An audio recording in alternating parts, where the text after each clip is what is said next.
Harmony Heroes. Welcome back to the Music in Our Homeschool podcast. I'm your host, Gena Mayo, and today we're continuing our Composer Spotlight series with a very special episode for Black History Month, one that highlights a composer whose music still feels joyful, fresh, and instantly recognizable more than a century later. Today we're talking about Scott Joplin, often called the King of Ragtime. This episode is based on a live music lesson I taught inside my Music in Our Homeschool Plus membership, where we listened, compared styles, talked about rhythm, and even connected Joplin's music to what came next in American musical history. I've adapted it here into a story-driven listening experience that works beautifully for homeschooling families. Whether you're listening together in the car, during morning time, or as part of a short 15-minute music lesson. But if you're interested in checking out the membership, please head over to musicinourhomeschool.com/membership because we do a live music appreciation lesson every single month. If you are a homeschooler looking for ways to easily and affordably include a quality music education in your homeschool, you've come to the right place. This is the Music in Our Homeschool podcast. I'm Gena Mayo, homeschooling mom of 8 and music teacher for over 30 years. To really understand Scott Joplin, we need to start with what came just before his musical style of ragtime. In the late 1800s, one of the most popular musical styles in America was the march. Marches are very steady and predictable. They emphasize a strong downbeat. Beat 1. If you've ever tapped along to a march like Stars and Stripes Forever, John Philip Sousa, you can feel how grounded and regular it is. It's like this.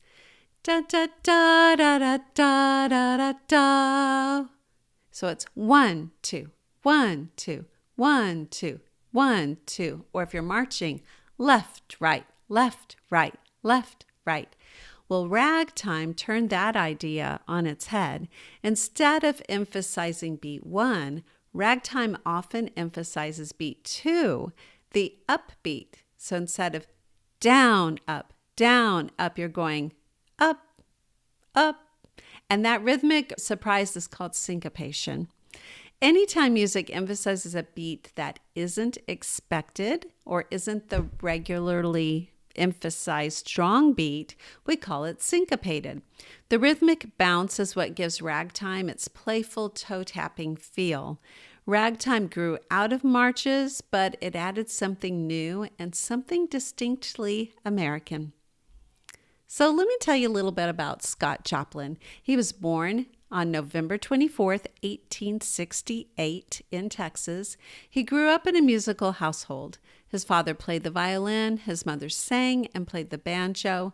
Music was part of everyday life, but opportunities were limited, especially for African American children in the late 1800s. After his father left the family, Scott's mother worked as a cleaner, and she made sure her son could practice piano in the homes where she worked. A local music teacher noticed Scott's talent and taught him for free, an extraordinary opportunity at that time. Joplin began his career writing marches, but by his mid-20s, he had found his voice in a new style, ragtime piano music. In 1893, he attended the Chicago World's Fair, an enormous international event showcasing new inventions, ideas, and cultural expressions. Ragtime music was everywhere at the fair, and it quickly became a national craze. Later, at the age of 28, Scott Joplin was able to attend college. By the end of his life, he had composed around 50 works, and more than 40 of them were ragtime piano pieces. He also wrote a ragtime ballet and 2 operas, showing that he saw ragtime as a serious, lasting musical style, not just a fleeting entertainment. He died in 1917, just as ragtime was beginning to fade from popularity. In 1899, Scott Joplin published the piece that would make him famous, The Maple Leaf Rag.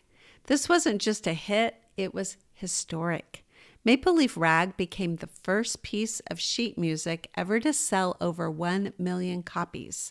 That's an incredible achievement, especially at a time when music was shared through mostly live performances and printed pages, not through recordings or streaming. Joplin was very clear about how his music should be played. He insisted that ragtime not be played too fast. Even though it's lively and energetic, he meant it to feel steady and controlled, with the syncopation doing the work, not the speed. Because of his mastery of the style and success of his music, Scott Joplin became known as the King of Ragtime. In classic piano ragtime, the left hand plays a steady bass pattern, almost like a march, while the right hand plays a syncopated melody. The combination creates a wonderful tension between structure and playfulness. Some other famous rags that Scott Joplin wrote were The Entertainer, The Pineapple Rag, and Solace.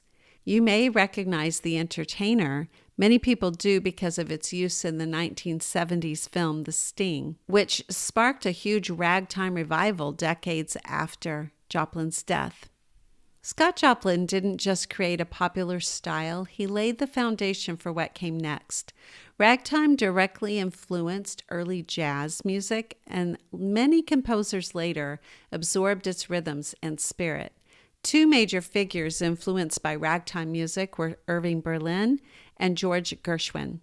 Irving Berlin's Alexander's Ragtime Band brought ragtime rhythms into popular song, while Gershwin would later blend classical music, jazz, and American popular styles into works such as Rhapsody in Blue. Ragtime also led to a fascinating piano style called stride piano.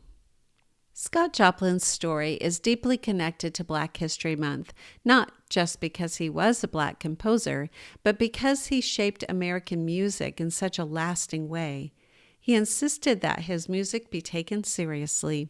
He believed ragtime belonged on the concert stage, and he created a uniquely American sound that influenced jazz, Broadway, film music, and popular song. When we hear Scott Joplin today, we're not just enjoying cheerful piano music, we're hearing the roots of so much that came after. If you'd like to listen to some of Scott Joplin's music now, head over to the accompanying blog post that goes with this episode and have some fun listening to Scott Joplin's ragtime music with your kids this week. Thanks for joining me today. It's been a pleasure having you here at the Music in Our Homeschool podcast, and I would love to see you back next week. Please subscribe and follow this podcast and leave a comment. I'd love to hear from you. Have a wonderful time listening to Music in Your Homeschool this week. Bye.